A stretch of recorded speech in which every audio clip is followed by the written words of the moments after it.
और अमरीकी सदारती इंतखाब के हवाले से आपको एक अहम खबर से आगाह करेंगे। आपको बताएं कि जो बाइडन अमरीका के सदर मुंतखब हो गए हैं। ये अहम खबर है। अमरीकी मीडिया की जानिब से क्लेम किया जा रहा है कि जो बाइडन 284 इलेक्टोरल वोट लेने में कामयाब हो गए हैं और यूं वो अमरीका के सदर डोनाल्ड ट्रंप को शिकस्त देने में कामयाब हुए हैं। आपको आगाह करें कि गुज़िश्ता 4 दिन से जारी ये मरहला आखिरकार अपने इख्तिताम को पहुंचा है। अमरीकी मीडिया की जानिब से ये दावा किया जा रहा है कि जो बाइडन अमेरिका के नए सदर मुंतखब हो गए हैं। अमेरिका के ये 59वें सदारती इंतखाब थे जिसमें से 50 में से 44 रियासतों के नताइज का ऐलान गुज़श्ता रोज किया जा चुका था। उसके बाद 6 रियासतें ऐसी थी जिनको स्विंग स्टेट भी कहा जाता है, उनके इंतखाबात का जो नताइज है उनका इंतजार किया जा रहा था। और अब अमरीकी मीडिया जो है वो इस बात का दावा कर रहा है कि डेमोक्रेट उम्मीदवार जो बाइडन जो हैं वो रिपब्लिकन उम्मीदवार डोनाल्ड ट्रंप को शिकस्त देने में कामयाब हुए हैं। तो एक और बड़ी अहम बात जो है हमारे नाज़रीन को बताने के लिए कि अमेरिका की 100 साल की जो तारीख है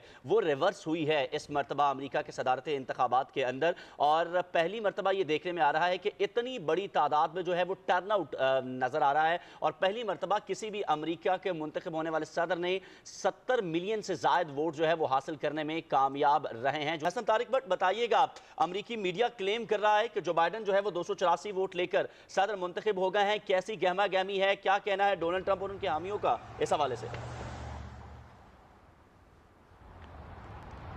जी बिल्कुल, जो एपी ने जो एसोसिएटेड प्रेस ने जो रिजल्ट्स कॉल किए हैं उसके मुताबिक जैसा कि हमारे ऑलरेडी इल्म में है कि 5 रियासतें रह गई थी। 264 जो बाइडन के पास इलेक्टोरल कॉलेज के वोट्स थे और पेंसिल्वेनिया की जो एक बड़ी बैटल ग्राउंड स्टेट थी जिसके 20 इलेक्टोरल कॉलेज के वोट्स थे वो उनका भी जो रिजल्ट है वो एपी ने कॉल कर दिया है और उसके मुताबिक जो है वो जो 20 वोट्स हैं वो जो बाइडन के पास आ गए। इस तरह उनके कुल 284 आ गए हैं। तो जैसा कि हमारे ऑलरेडी इल्म में है कि 538 में से ही जो भी कैंडिडेट 270 सिक्योर करता है वही gets to become the next US president. तो इस हवाले से जो नजर तो यही आ रहा है कि जो बाइडन जो हैं वो जो अमेरिका के अगले सदर होंगे। जी अच्छा हसन, ये बताइएगा, अभी मजीद 2 रियासतों के नताइज आए हैं जिसके बाद ये पता चला है कि जो बाइडन जो है वो इंतखाबात में कामयाब हुए हैं। बाकी किन रियासतों के नताइज अभी भी रहते हैं और क्या वो जो रियासतें हैं उनके नताइज कोई असर डाल सकते हैं इन नताइज के ऊपर? जी बिल्कुल, जो स्विंग स्टेट्स इस वक्त जो रह गई हैं उसके अंदर नॉर्थ कैरोलिना रह गई है, उसके साथ साथ जॉर्जिया रह गई है। जैसा कि हमारे इल्म में है कि जॉर्जिया के 16 वोट्स हैं, नॉर्थ कैरोलिना के 15 हैं। मगर उसके टू बी ऑनेस्ट अभी जो ये रिजल्ट्स हैं ये अब जो है वो मजीद कोई इन्फ्लुएंस नहीं डाल सकेंगे क्योंकि जो बाइडन ने, अगर आपको याद हो, कल के दिन जो अपनी प्रेस कॉन्फ्रेंस है उसके अंदर भी ये बात की थी कि उनका अंदाजा यही कह रहा है कि तकरीबन 300 इलेक्टोरल कॉलेज के वोट्स जो हैं वो लेंगे। जैसा कि हमारे ऑलरेडी हम पहले इस हवाले से बात कर चुके हैं कि जो निवाडा की जो स्टेट है वहां पर भी 6 इलेक्टोरल कॉलेज के वोट्स हैं और वहां पर भी जो डेमोक्रेटिक पार्टी है वही लीड कर रही है। यानी जो बाइडन जो है वहां पर तकरीबन बल्कि एक दिन के अंदर उनकी लीड ऑलमोस्ट डबल हो चुकी हुई है।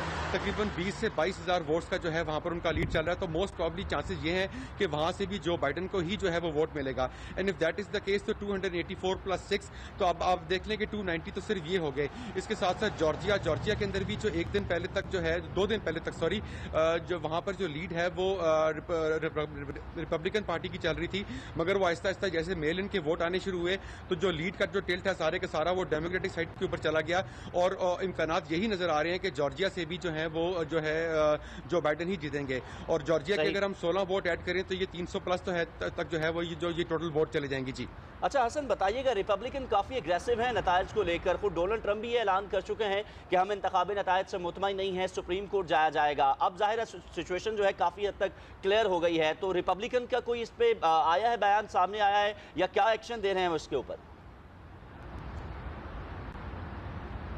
जी रिपब्लिकन पार्टी की तरफ से जो सीन है वो तो इस मौके पर काफी वीक नजर आ रहा है। आपने बिल्कुल बजा फरमाया है। इसी हवाले से जो सदर ट्रंप हैं उन्होंने ये बात की थी कि वो स्मूथ ट्रांजिशन ऑफ पावर नहीं होने देंगे, बल्कि जो है वो अदालत से रुजू भी किया जाएगा। 2 स्टेट्स हैं, मिशिगन और विस्कॉन्सिन, वहां से वो रिकाउंटिंग की बात भी करेंगे और जो विस्कॉन्सिन है वहां पर दोनों की जो लीड जो दोनों कैंडिडेट्स के दरमियान जो डिफरेंस है वो भी जो है वो 1% का जो मार्क है उसके अंदर के थ्रू क्वालिफाई सेटिस्फाई करता है, इसलिए वहाँ पर मोस्ट प्रॉब्ली चांसेस यही हैं कि वो रिकाउंटिंग करवाएंगे। तो बात तो आपकी बिल्कुल बजा है। जो रिपब्लिकन जो पार्टी है वो काफ़ी वीक ग्राउंड्स पे इस वक्त नज़र आ रही है, और सदर ट्रंप जो है वो डेफिनेटली ये कोशिश करेंगे कि रिकाउंटिंग के जरिए, या जिस तरह वो पहले बात कर चुके हैं कि वो जो ये वोटों की जो मेल इनके जो वोटों की गिनती को रुकवाने के अमल में बिल्कुल कोशिश करेंगे जी।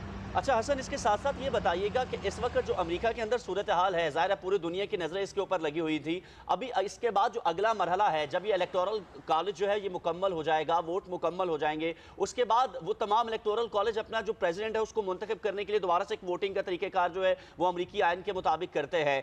क्या उसमें जाके, क्योंकि पिछले इलेक्शन की अगर हम बात करें तो 6 से 7 वोट ऐसे थे जो कि दोबारा से उस पलड़े में नहीं गए जिनको मुंतखब किया गया था, तो आइंदा के लिए अभी ये जो करंट चल रहा है, क्या इसमें भी ऐसी कोई सिचुएशन जाहिर की जा रही है कि जो रिपब्लिकन मुंतखब होंगे उसके बाद ये जो वोट है किसी और पलड़े में चले जाएं? जी, इस वक्त जो पोजीशन है जी अब तक की, वो तो यही है कि जो डेमोक्रेटिक पार्टी के जो बाइडन है उनकी लीड है, ही gets to become the next US president.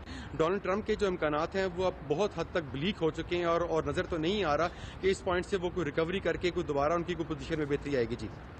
Hasan Tariq Bhatt, आप हमें अपडेट कर रहे थे तमाम तर सूरत हाल से।